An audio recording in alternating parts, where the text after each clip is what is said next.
Ladies and Germans, how are you all doing? This is Con Ulrich coming to you with some more Company of Heroes action. This is a 1v1 taking place on Faymonville Approach. Between the blue-trunked forces down here, you can see it is the Soviet forces of Fortune against the Wehrmacht of HighFive. HighFive in the red trunks with Fortune in the blue. And I don't know how to really make a joke about this one. I wish, HighFive of good fortune, and I want to give Fortune a high five. I guess it would be the easiest way. But anyway, let's get focused on the commanders and the game itself. Fortune opening up with a triple combat engineers opening. Not one I've literally ever seen before. But commander-wise, what's he got? Soviet Combined Arms Army. He's got Soviet Shock Army, and he's got Mechanized Support Tactics. Now, I'm already expecting to see something very, very unique out of him. It is, in fact, a support weapon company. Yes, and why did I know that immediately? Well, check out his bulletins. Veteran training mortars. So he's got mortars that fire 3, 5, and 10% more accurately. Oh my gosh. So those mortars should be ridiculously deadly, especially on a map like this. That could be very, very good for him. Now, HighFive diving deep already as Fortune brings in the first mortar, and HighFive bring it to the field. Lightning War Doctrine, Mechanized Assault Doctrine, and Elite Troops Doctrine. Both players very, very quickly looking to pick up their fuels. Soviets have theirs. Germans have a good 15-20 seconds before theirs come on through completely. But it looks like those Grenadiers are hitting the field pretty quickly. HighFive opening up with 2 Grenadiers, 1 MG42, and locking down this whole little area right here with a little bit of wire. Now the question is, will we see the combat engineers get some hazard removal kits? You start clipping on through. I don't know, but that could be kind of nice to get rid of this garbage super easily. But for right now, we are going to see Grenadiers hopping into this garrison and being able to interdict this combat engineer squad down here to the south. However, just leaping over top of that little stone wall there. Good thing he didn't put wire across the entire way. And already we're going to see the mortar lining up a couple of rounds. No, he's not going to do anything. Instead, we're going to see one squad of combat engineers being forced back by those Grens, picking munitions in the south. The Germans conceding the northern VP, but have both munitions and fuel firmly in their control. And where are the first rounds falling? Looking to take out that garrison. I'm not sure the best utilization. We have an MG42 pretty deep in the Faymonville Approach map behind this truck. And this poor garrison, I can only imagine the people who are living there just being like, guys, not our homes. But a Maxim's coming on in for Fortune. He's not going to go for a secondary mortar, and I appreciate that. That would just slow down this game so much. And while we have a moment here, I do want to apologize to a couple of people who sent me games recently in the last about 3 or 4 days. I have not had the chance to get to your game before the new patch came out, or that update came out. Not necessarily a new patch, a stability update or a client update. I'm not even sure what it was. So you have sent a game to me. I will not be able to cast that. I do very, very much apologize. In the meantime, we are going to see combat engineers have dove through and are trying to take both munitions point as well as a strat point away from the Germans. Germans will still have their fuel, but with the machine gun lining up here, we might see perhaps a suppression. It won't be easy. Meanwhile, in the north, we're going to see Grenadiers beating around those combat engineers some more. HighFive going for his own mortar now. Of course, they got the infantry company already posted on the field. And there we go. We have a crossfire between 2 machine guns. And I can imagine we're going to see that, yep, there they go. I am surprised to see that these combat engineers are holding up as durably as they are. Let's call it the negative attention of the German army right now. Now, mortar is on the field. That's set up pretty deep. He's going to be throwing rounds downrange, I'm guessing, going after the garrison as well. Even as the pioneers are taking away a couple of strategic points from the Soviets. First round falling a little bit south as a second mortar comes in for the Soviets. Where's he dropping rounds? I don't know. Well, in the meantime, we are going to see this little squad of combat engineers doing their thing, cutting wire, doing like the whole nonsense. And, I malign these guys a lot, but especially with the hazard removal kit. It's still such a cool thing to watch. Good idea right there as well. Gives the more direct retreat path and redeployment path for the machine gun as well as the mortars, should that really be necessary. Germans, though, they are taking the fuel point to the north. They're taking also the VP, so it's going to be a 2-1 advantage for the Wehrmacht. And I'm wondering, have they started to tech up just yet? They have Battle Phase 1, but no commitment to a lifetime mechanized company.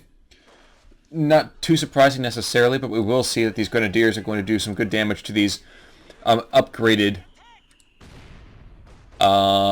Soviet troops. Tanky Battalion Command now coming out, though, and a very, very vague, let's call it, rifle grenade coming out of the southern squad of Grenadiers. And in the meantime, we'll see the German mortar forced back. I'm not sure really what can be done immediately about these super mortars that are going to continue to plague the German advance.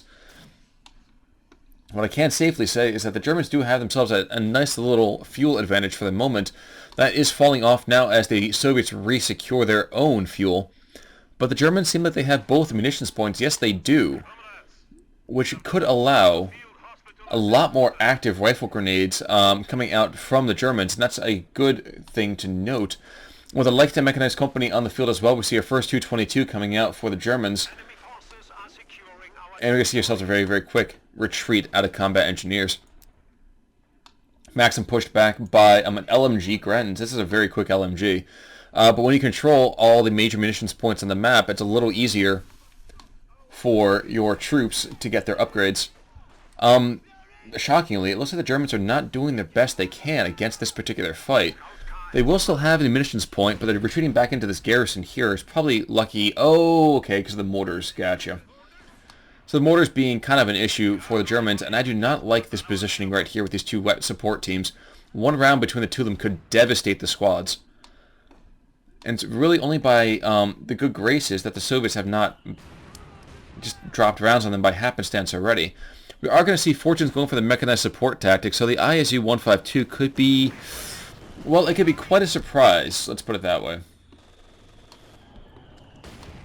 And Germans dropping rounds on top of this garrison as well. Could we see a charge out from this 222? No, but we are going to see a clown car coming out for the Soviets. And let's the ZSU upgrade. Yes, it is. That could be bad. It would be very bad, actually, because the 222 is, of course, very, very light-skinned. He doesn't know how to really take a criticism very well. Meanwhile, in the meantime, we're going to see Grenadiers in the north defending the southeastern corner of this garrison and doing a pretty decent job with it. The LMG is going to put out some good fire, but he's going to slowly start to lose some health, especially as more and more turn up to the north. And here it is, the ZSU M17 MGMC. Going to be pretty hard for him to really effectively fight that, and as his troops are starting to get churned to pieces, ZSU on retreat path should be able to devastate, take at least one model, maybe even both of them. Gonna be close. We're going to see the mortar team retreating as well. It's a good decision right there. Now, is a 222 going to redeploy to the north? He's not doing it yet. Doesn't mean he won't. But with now that one squad down to just one model, I would expect to see, at the very least, some Shreks coming out. Maybe not yet. Okay. Instead, we're going to see Fortune bringing in some Guards infantry as the Germans bring in their own Pack 40 to kind of negate this.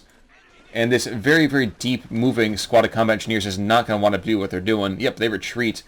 Going to take some losses on the retreat path, but not too much. In the meantime, Pioneers have caught out this mortar squad and do a good number on it before the ZSU redeploys, which forces them back in turn and drops them down to about 50% health. We've seen a pretty good game out of HighFive so far. It has helped that the Soviets have not tried to spread the field in either direction. We see kind of bits and pieces of attacks on both sides, but things like blundering into a machine gun's... Oh, geez, a teller mine. Blundering into a machine gun's line of fire is not going to go well. Suppression gets super lucky that it gets out before it really goes into his field of fire there. And ZSU is going to have a field day as he chases the squad back to base. Meantime, 222 in the north doing some work against the Rock 3 flamethrower-armed combat engineers. And the Germans are threatening to go under maybe even a trip cap. This could be very, very bad. The Guards have the middle part of the field locked down. CP runs an abortive attempt moving forward. With a 222 against this, it's not going to go particularly well, but that's why we had this MG42 over here suppressing, and if he's lucky, pinning out that Guards infantry. not being able to do so, though. And down to the south, we are going to see that the Soviets are starting to kind of lock down this area. They have noticed the German Teller mines and deploying their own TM-35s in the south. So it could be a bit of a difficult approach. ZSU doing what he does well, though, and the Soviet mortars, I think, throwing rounds downrange and really hammering the German mortar. Yep, there he goes, decrewed. So well done to the Soviet mortars. We see the Pak-40 trooping on forward. Yes, he is. He's trying to find a line of fire on that Zis gun, but it's going to be very, very difficult given his current position. And I'm very surprised that HighFive is not trying to upgrade double Shreks onto his P-Grens. Yes, it does cut down on his ability to deal with infantry with that squad in particular. But just imagine, Fausts and then very quick 1-2 punch with those Shreks. It could have been the end of this half-track already. Instead, they're going to get beat on as these guards are going to catch him out in the open. Do the Germans have... There it is, finally a bunker going down 11 minutes in. A super late bunker, all things considered. And the Germans also not recrewing their mortar. At least not immediately. But alright, he knows that his opponent has probably gone for that whole mechanized support tactic. So the question is, what does he go to do in return? Elite troops is always a nice all-around opportunity. But really, every single one of them, a tiger at the end of the road, I think I'd be pretty okay with that. MG42 locking things down. They're going to get hammered, though, by that ZSU. The 222 could have pressed the advantage on that. Decided not to. He doesn't know that this gun actually exists, so I don't know why he was so tentative with the 222. Maybe just playing cool, calm, calculated. As the guards press in from the north, Soviets taking back the munitions points and now taking their own advantage on that one. With an Su-76 now on the field, we are going to see a decidedly less hospitable environment for the 222. Now, the Pak is just barely out of range on the ZSU, and that could have been a perfect opportunity. Does not seem to be the case, though. Looked for half a moment like the P-Grens were, in fact, toting an LMG, and I was super surprised by that. Could not quite figure out how they were performing that feat of talent. Pak-40 setting up. Okay, here we go. The ZSU is going to get a burst of fire off and be forced to retreat pretty darn quickly. Oh, never mind. He's rotating. Oh, jeez. He blew this. He could have had the ZSU. And now that light arty barrage is coming on in, that Pak-40 might get blown to pieces here. Main gun destroyed already on top of the 222. Hammering that thing. Poor, poor individual. Soviets now doing pretty well, recovering nicely from the earlier reeling that they have been doing. And it looks like we're going to see a support armor core coming out anytime soon. No, because HighFive is still not teched up to battle phase 2. I think that's a mistake. I think he should have been doing this a long time ago. But we will see a push by P-Grens and Grens alike to really cut apart this guard's troop and might be able to grab the... Yep, there's one model on retreat. But he does exactly what he needs to do. He compels a retreat, even as his own troops are going to get cut apart. I didn't even see these concepts coming on in. MG42 trying to get in and around, not going to happen easily.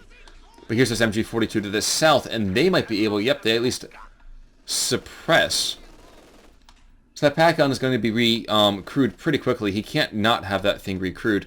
Meanwhile, the mortar team has been picked back up. Where is that guy? He's coming out of base now. I'm starting to wonder if HighFive is starting to mishandle this a little bit. He's down about a quarter of a command point already.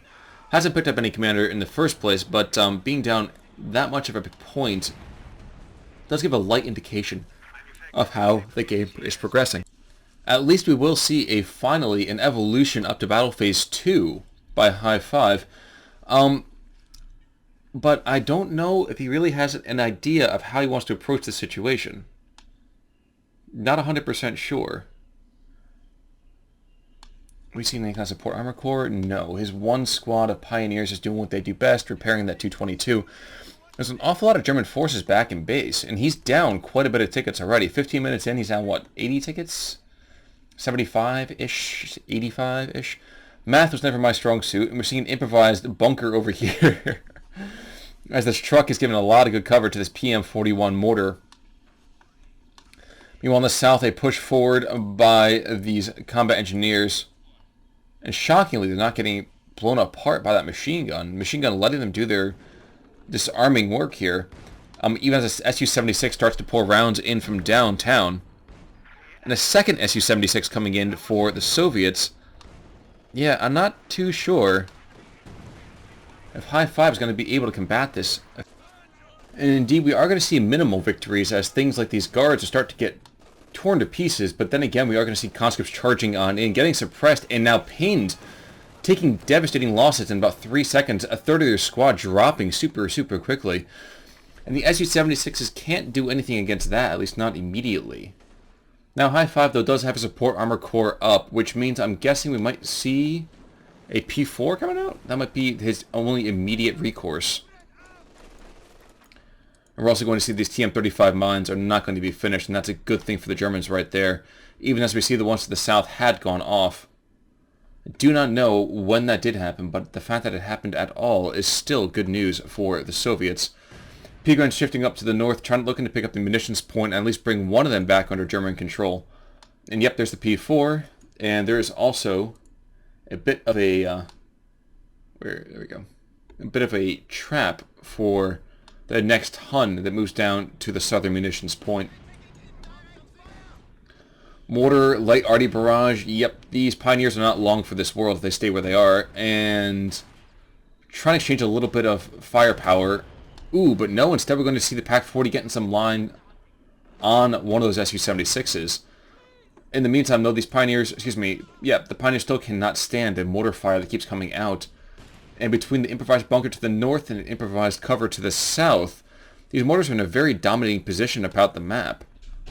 Nevertheless, while this has allowed the Soviets to take a lead of 115 tickets or so, this has not allowed them to turn that into a devastating advantage. It's still a 1-to-1 cap, this middle VP not being taken in by anybody, and I'm thinking, where's the German mortar? He's up into the northern side of the map. Grenadier, in the meantime, hasn't found the Zis gun yet, but he will soon enough, I'm sure. And we're going to see a meeting engagement down in the south as Grenadiers come under fire from these guards, as well as another mass of Soviet infantry.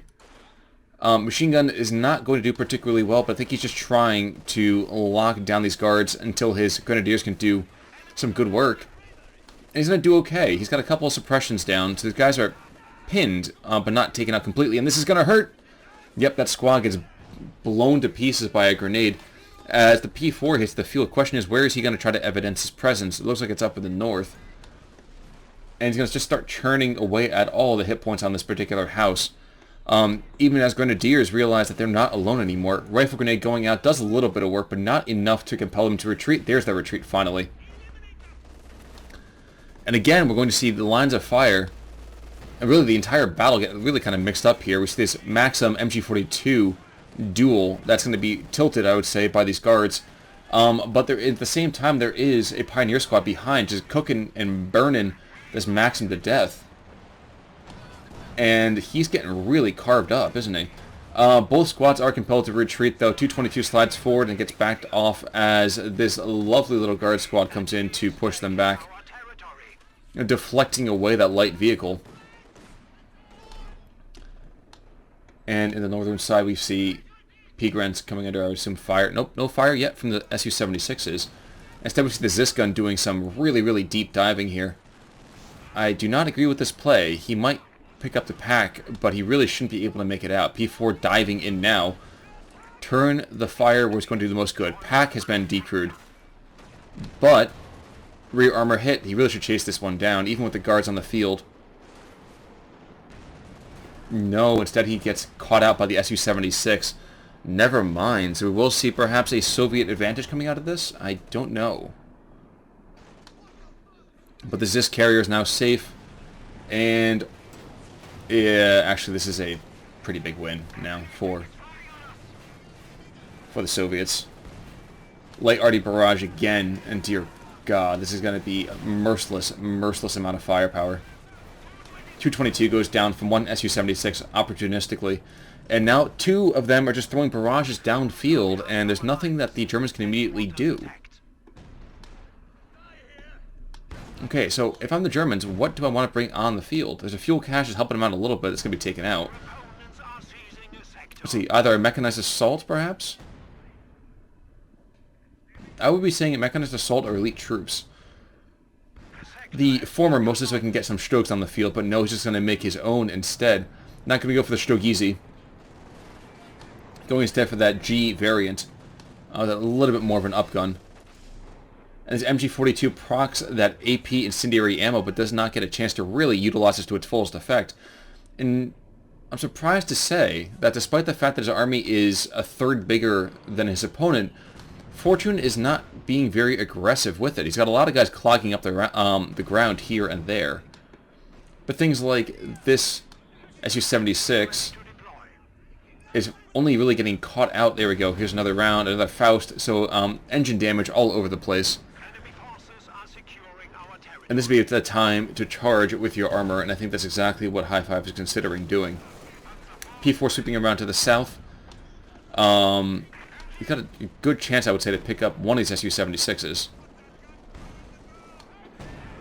Even as he loses one of his machine guns. Okay, so the Su-76 will drop here unless he miraculously makes it out. I'd be very surprised if he does. There goes one. Stug moving forward at all? No. And neither is the captive pack is not even rotating to pick it up. Because he really can't. The question is now, too, where are those guards? The guards are down to the south, securing that southern VP. Probably a good position. Stug doesn't even see the Zis gun. But I'll tell you what he does see. He does see that other Su-76. So as the Zis gun's going to rotate, it should give an excellent opportunity, I would say, for the Stug to... Nope, he doesn't. Never mind. Captured pack at a round off, I think, as well. And Zis gun, I don't think, will be able to rotate quickly enough to take it out. No, he does not. And again, I would have really liked to have seen some Shreks coming out, because that would have been enough to take out either the Zis carrier or the Su-76. Another artillery barrage? No, okay, just dropping right back into normal AT rounds. Meanwhile, in the south, let's see, we see regular Grants coming up against those guards, and of course getting torn to pieces on it. But we're seeing the Germans threaten to capture the middle part of the field. They're still down to 100 some odd tickets. And another squad of Pioneers coming on in, I think, is a good call. I would still like to see a commander being chosen here, maybe using some of that to push on forwards. I feel like Fortune is just going to play for the late game ISU. And if he has that, the Germans don't have anywhere near enough AT to make it go by. And that naturally is a problem of epic proportions. Alright, but are we going to see immediate AP incendiary ammo procced? And no, we're not. This thing's still out in the open. There's another pack coming onto the field for the Germans. And while he suppresses these conscripts... oh, he even pins them. Okay, so never mind. I take that back. It's a little bit better than I thought. And by some strange twist of fate... Is that another machine gun bringing him under fire? I don't know, but a P-gun's going to come in behind and try to pick on this mortar as much as possible. Even as that last surviving MG member is forced into retreat, a late grenade misses.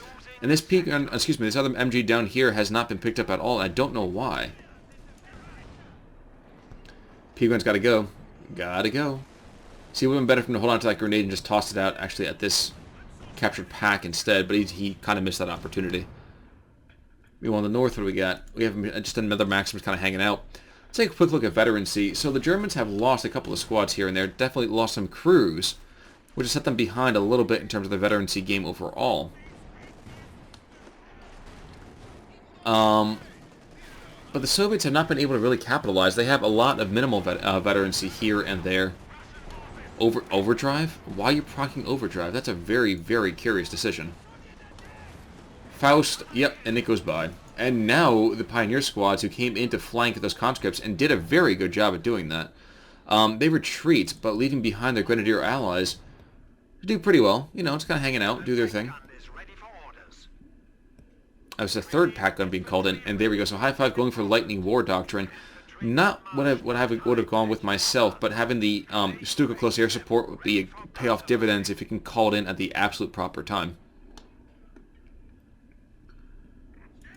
Alrighty. Pack and both surviving combat engineers, or two of the three surviving combat engineers coming on in with hazard removal kits. not the best decision when you're coming up into close fighting with these grenadiers. Oh my gosh, some really, really good damage being done by the Germans. And again, we're seeing those lofted artillery rounds doing a lot of damage to any kind of Su-76, excuse me, to the German AT. But what are we looking at for game state right now? 399 to 317. The German 2-to-1 cap is fading fast.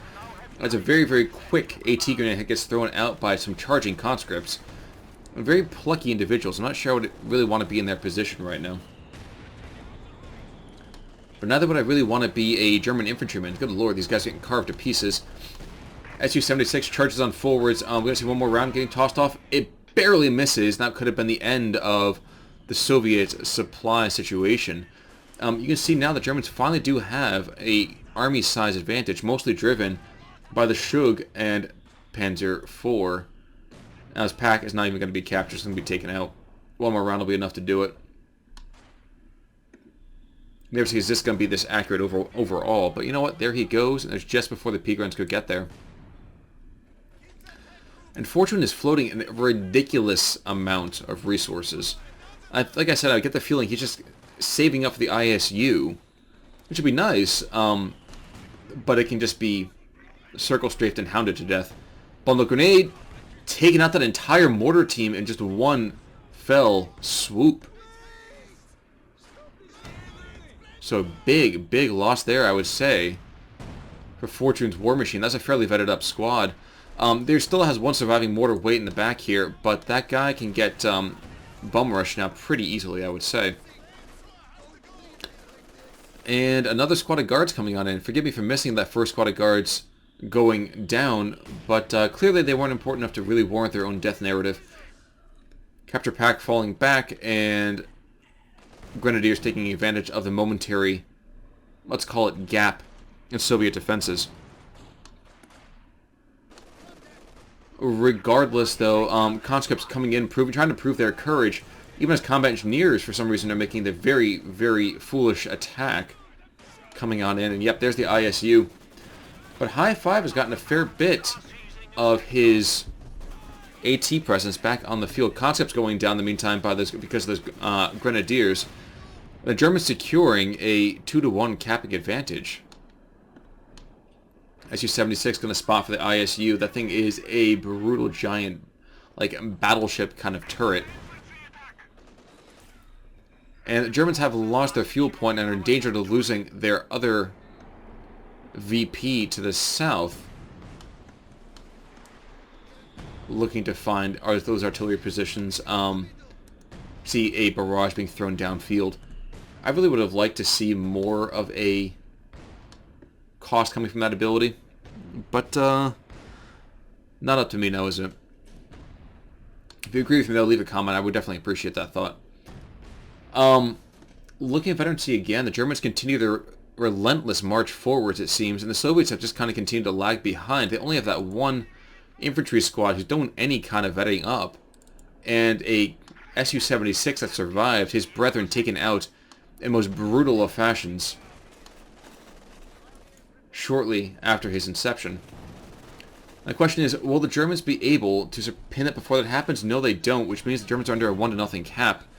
Mostly as a due to the VP in the north, even as combat engineers are looking to take away the position from the Germans, the munitions point. Let's lower this declination down here a bit. Pack 40 for some reason firing at infantry, and there's a 2-0 cap for the Russians. It's going to be that way for another 15 seconds or so, I'd imagine. Maybe less than that. Never mind, there we go. 2-1 cap. Stopping the bleeding a little bit. Not taking it out completely, but neither are they being devastated now, I would argue. ISU turning itself around to face the northern side, just in case the Germans manage to sneak behind their position with Jan Panzer IV. Panzer IV looking to entertain the Maxim, but the Maxim realizes that the real danger is approaching, and even though there's some flame though coming on in, this could be enough to get rid of that Maxim. No, he's pinned now, so that Pioneer squad, it just might as well just back out now. Poor little fella. Su-76 and ISU just continue to clog up the middle. And the P4 does not manage to get some of the kills he's really looking to kill as the Maxim retreats back to base. What could be fun with the ZSU, I was going to call it the ASU. Yikes. With the ZSU gone is that we could plop down that Stuka close air support right over here. And the ISU is a powerful, powerful tank, but it's also extremely slow. Consequence of its giant size. These combat engineers might be able to decap, but they're going to pay a hefty price for it. Two fully vetted up squads of grenadiers and an MG-42 setting up on them as it retreats. Yeah, that's not going to be a great position for them. 2 models dropping already, even as the rest of the German war machine deploys to the north. Su-76 coming on in might be able to get a little bit of fire off and encourage. Okay, doing some good work, I would say, with those guards, the PTRSs. PTRSs? PTRDs. PTRSs. And the Stug now coming under some firepower here. More of just incidental, I would say, artillery barrage from the Su-76. But here is the Tiga. I wasn't even paying attention to that. Now with the Tiga on the field, Germans have both an army side advantage and I would argue a quality advantage by a very, very large margin. Old battleship turret is good, but that's a Tiga out there, my friends. That guy has got long claws and he's not afraid to use them. And really, he's got to start sharpening those things pretty darn quickly. His troops are still down 120 tickets. The entire kind of consistent message throughout most of this fight thus far. Pioneers retreating. Oh, okay, in the face of a second combat engineer squad. Okay, I was wondering why they were doing that immediately. Meanwhile, combat engineers diving forward. They dropped down any TM-35 mines back here? No, they haven't. At least not yet. Might happen soon. And that Tiga has not hit in the field too soon. I mean, he's that first round, of course, that tells you a lot about how it's going to do. Takes out one lone infantry model, but it compels a retreat out of the other ones, even as the Russians stand stolidly in the middle part of the field.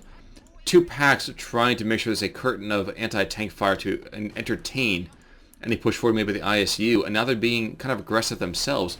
Going to come under fire from this Maxim. That's not a great position in which to be.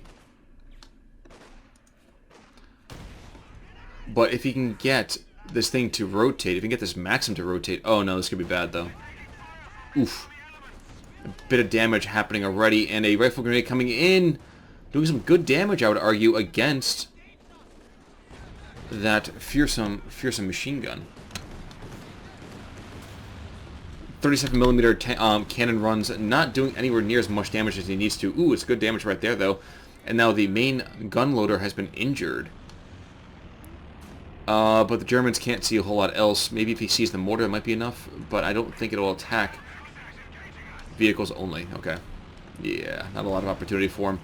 But the Ziskun's got this P4 in the flank. That's a bad opportunity right there. Meanwhile, this Tiga, I would argue, needs to be a lot more aggressive. Screw the Maxim. We're seeing material like, oh dear God, like these guards troops moving on in. He's got to come in, throw a grenade out, and these guys might even buy it quickly. No, not yet. There's no grenade. I'm surprised there hasn't been. But nevertheless, they have managed to retake this middle away from the Germans, or at least decapping it quite severely. But P-Grens are in on top of them. They might see a model or two drop. If we could see a PTRS going over to the Germans, I would argue is a pretty big win right there. Ziskum was being rather aggressive and realized at the last second it would not do it well to be that aggressive.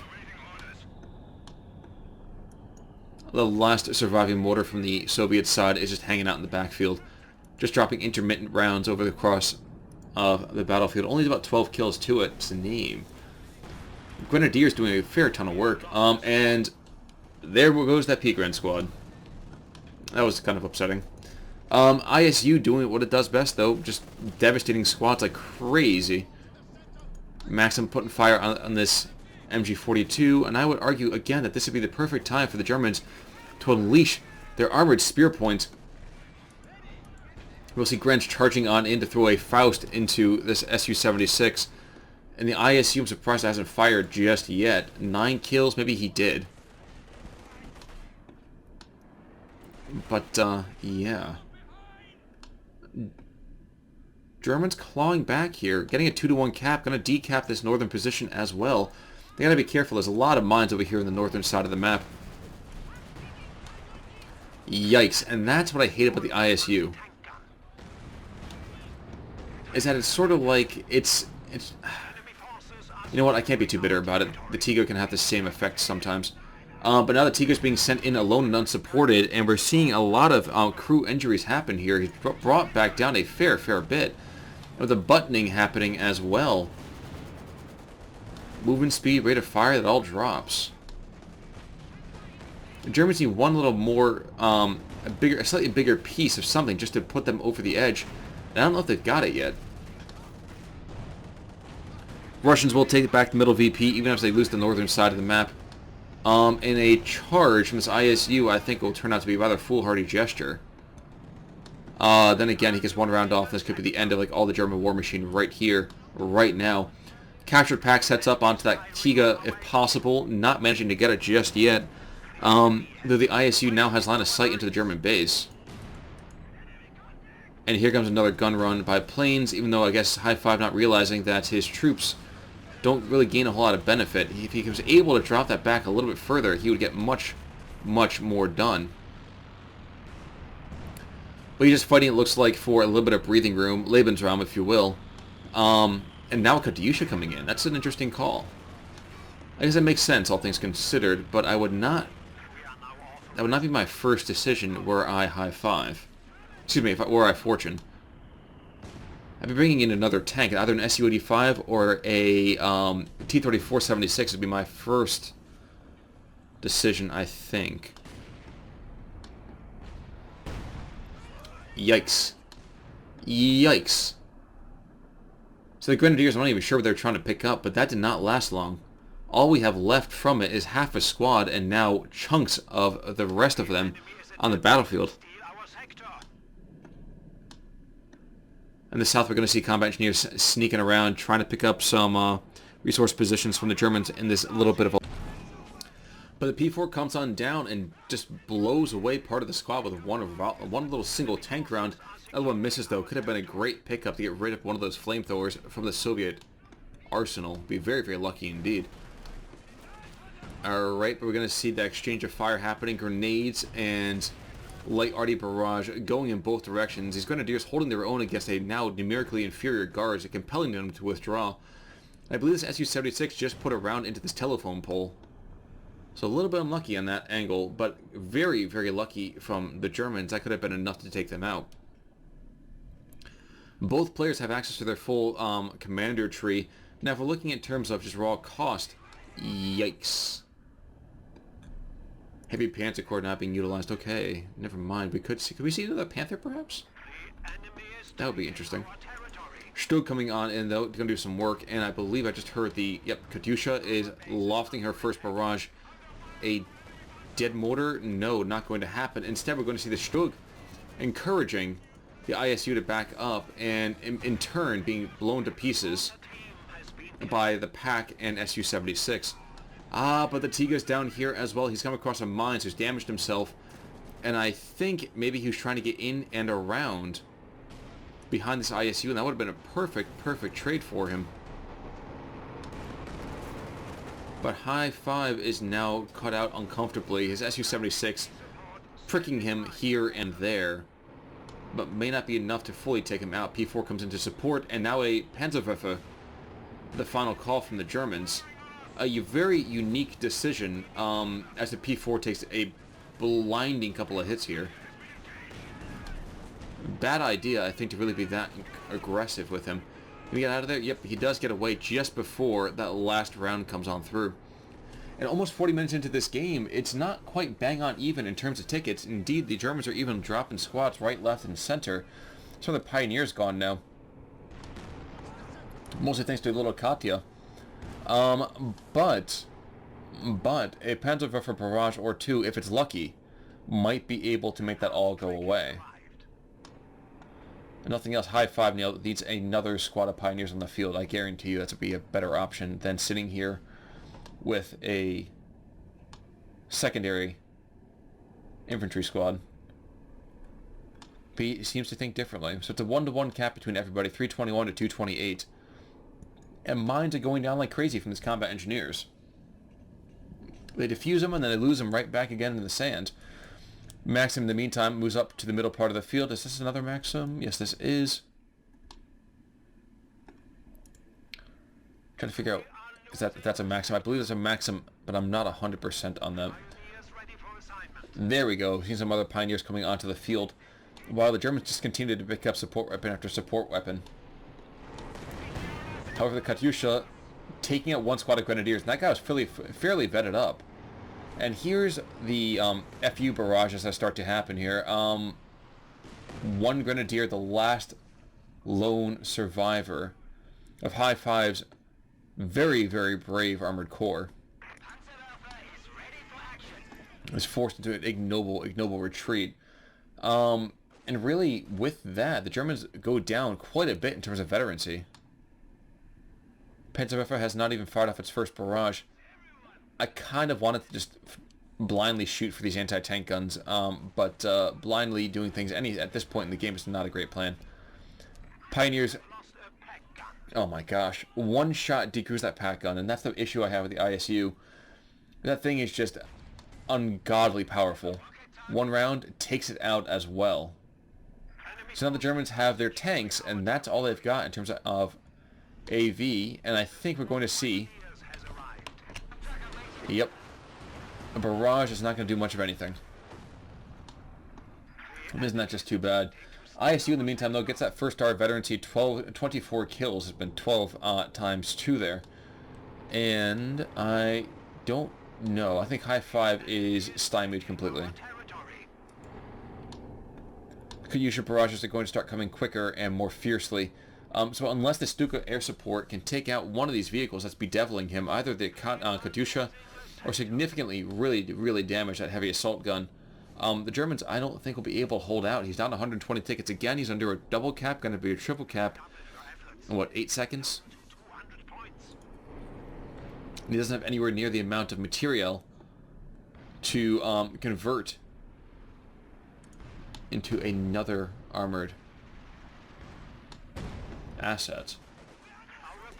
Katyusha barrage, oh my gosh, if he finds these repairing Pioneers, this could be terrible. Nope, he's just lofting rounds into the back, trying to find anything he can. Grenadier squad goes down, though. That's just a big loss right there. The Germans have no real combat infantry left on the field. They have Pioneers, but those guys are doing really the only job they know how. Repairing stuff. So, there's that. Meantime, P4 redeploys, maybe trying to catch out these guards as the start to pressure a little bit of the Tiga. And the ISU also throwing rounds downrange, but not hitting it successfully. And we're going to see a run, I think, on top of this ISU. Yes, he does. Gets one kind of position hit, one real run on both angles. Tiga, in the meantime, now starting to come on forward. This guy, if he can get behind this anti-tank position, he could definitely get this, but HighFive just playing very scared. He's not really comfortable pushing, and I don't blame him too much. But at this point, that's really all he's got left. He's had one final bold attack. I'm going to speed this up a little bit. Kill an MG crew. Ah, okay. Panzerwaffe barrage. I was like, what the heck just exploded in the middle part of the map? And in fact, it was the Panzerwaffe doing a teensy tiny bit of damage for the first time in ever, really. Now, the slightly amusing thing at the same time, oh so very sad, is the fact that the Germans have 3 guys with veterancy. 1 Pioneer, the Panzer IV, and a machine gun. Meanwhile, the Soviets have 1 guy who doesn't have veterancy, and that's the Katyusha, and I guarantee you, another barrage is coming on in, right back for base again. Yes, it is. He's trying to take out anything he can. It's a problem with the German base buildings is that they're not particularly durable. especially against indirect fire. And these Pioneers are getting cut to pieces. Oh, dear God. One of them left. He cannot lose the Pioneers. That's what's keeping his entire war machine together. Katyusha getting some work done, but not... Oh, well, and earning its first star as well. I didn't even notice that.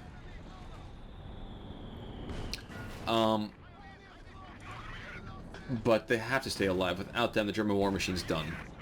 Like, just full stop.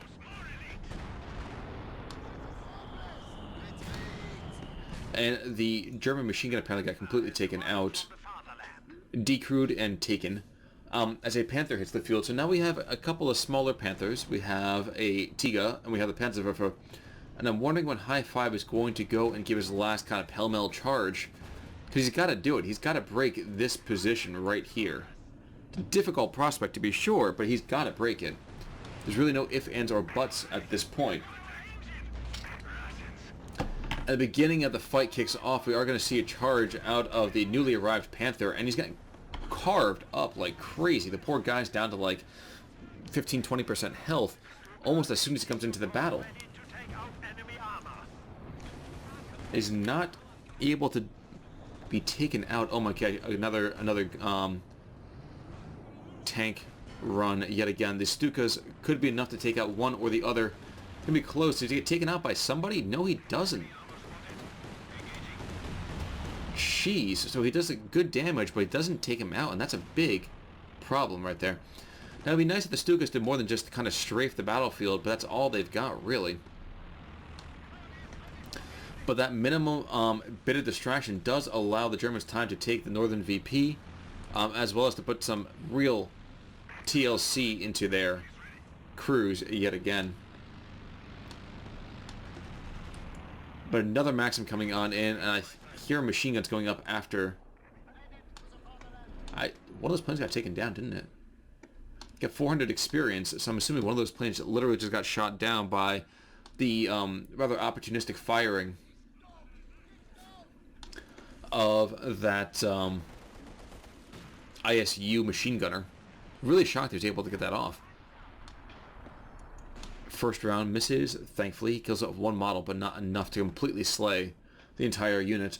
And in the meantime, while the Germans had gotten their 2-to-1 cap, they're now forced away. And it could be a perfectly timed grenade. No, not quite managing to do so. But look to see a vehicle getting marked the next time it troops on forwards. I imagine that should be the Tiga tank, but no, can't say for sure, honestly. Once again, I do think that the Germans have one real opportunity, and that's to just build a giant Pioneer Corps. And the second that their troops get into the battle, well, oh, this guy's got a little bit of damage. Let's pull him off the line super quickly. Su-76 trying to start to trade rounds with this Panther, and with the guards right there. I don't know if that's the greatest option, but he's not going to continue to have that happen. And the battle once again falls into a minor lull. 48 minutes in, 298 to 137. We are going to see this ISU continues to hold on the center part of the field. Where is that Katyusha? Where is little Katya? Well, she's back here, hanging out. 12 kills to her name. She's not been lofting rounds towards the German base structures at all. That's probably lucky right there. An infantry company is almost dead. But really, what German positions are not almost dead? This bunker back here, really. And other than that, everything else is damaged pretty hardcore. But I imagine that massive attack is happening sooner rather than later. Now the Tiga has been completely repaired. He charges on in. And there's the Katyusha barrage. Looking to take out that infantry company. Might be able to do so even just by raw chance. And this Tiga now wastes his assault yet again. So HighFive started off really, really well, and now has just not been able to convert. Takes out a machine gun, whoop-de-doo. If he does not take out this emplacement right here, it's all lost. So I'm not entirely sure why he's not being more aggressive about it. And there is, at long last, a T-34-76 coming out for fortune. Still a bit of time before it hits the field, and it really could give the Germans everything they need to do to take everything out. P4 lining up. Okay, no, Su-76 gets one round off and then pulls back before really taking a lot of negative attention. Grenadiers, in the meantime, getting hammered by not even... Oh, no. No. He's at high X right now. Okay, never mind.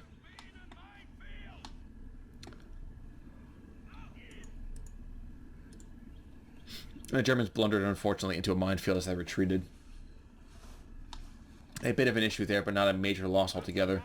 Again, this is the time the Germans need to be much more aggressive. He's down almost 200 tickets now. Rounds coming in. Could this finally be the death of the Su-76? This thing is being aggressive, and it should not be. Tank hunters work by mobility and surprise. Fear, surprise, and shock, and the Papal Authority. I mean, those are the weapons of the Spanish Inquisition.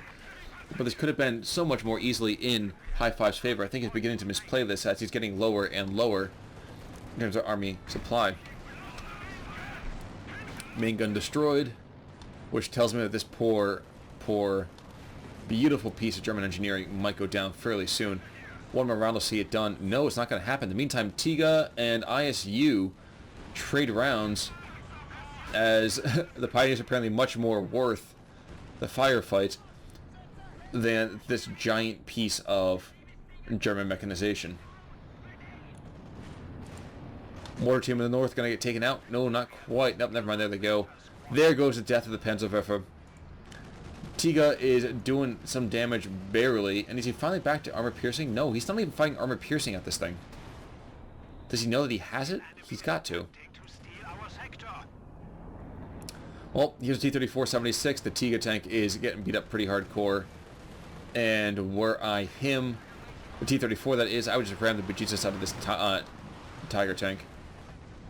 Panzerwerfer barrage does absolutely nothing.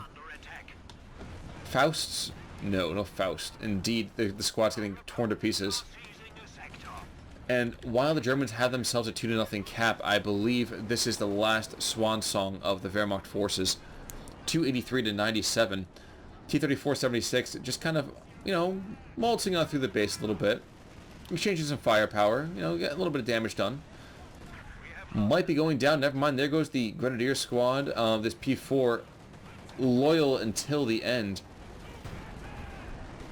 Not going to make it too much longer here. Another Katyusha barrage. We're going to probably see the death of the infantry company. Yep, and the medic bunker. And all that's left is just 2 squads of Pioneers, a machine gun who is somewhere out on the map. Couldn't even say 100% where. And it looks like all that's really going to happen instead, this T-34-76 is going to start taking out buildings. So Katyusha, did he get the credit for the kills? He got one of them. Who got the other one? Was it T-34-76? It was. Interesting. Now the ISU picks one up for himself. He's got 38 kills right now. No, okay, never mind. That was the T-34 still. The Germans trying hard to get a heavy Panzer Corps vehicle out there, but not much chance for them at this point.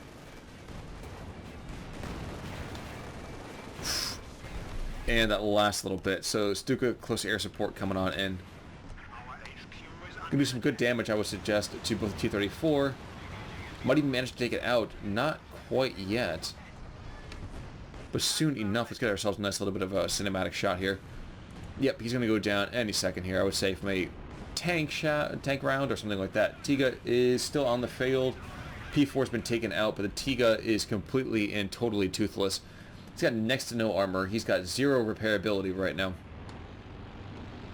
HighFive should just call this one. He really should. Another T-34-76 being called on in. And Fortune could just lose them for days. Just send them in piecemeal. Losing one after another, and he would still have more than enough. And now the ISU 152 has himself armor-piercing rounds, and that Panther doesn't stand a chance. SU-76 coming in behind. Oh my gosh, he's not even targeting the Soviet position. This is actually kind of shocking. I didn't expect to see a drubbing of this kind of quality happening. There goes the Panther, newly arrived and now newly dead. And HighFive realizes it's all over and taps out. A 54-minute and 48-second victory for Fortune's forces, 246-97.